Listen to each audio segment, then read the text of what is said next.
Hello সবাইকে, অনেক দিন পর একটা ভিডিও শেয়ার করছি। তো ভিডিওটা হলো যে দুর্গাপুজোর পঞ্চমীর দিন আর কি আমরা চলে গিয়েছিলাম নর্থ সিকিমে ওই দিন।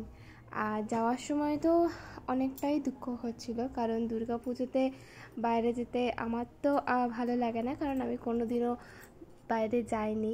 এই ফার্স্ট টাইম আমি বাইরে গিয়েছিলাম। তো প্রথম দিন আমরা চলে গিয়েছিলাম গ্যাংটকে। সেখান থেকে সন্ধেবেলায় আমরা বেরিয়ে এমজি মার্কেটে যাই, ওখান থেকে টুকটাক কেনাকাটা করে আমরা চলে এসেছিলাম। তারপরের দিন আমাদের যাওয়ার কথা ছিল নাথাং ভ্যালিতে।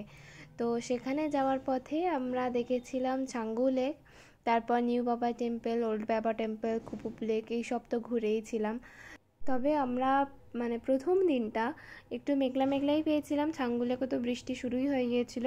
তবে হ্যাঁ, আমরা গ্যাংটকে যেরকম ভেবেছিলাম যে এরকম ঠান্ডা পাবো, সেরকম একদমই ঠান্ডা পাইনি। একদম নর্মাল ওয়েদার ছিল, গরমই বলা যায়।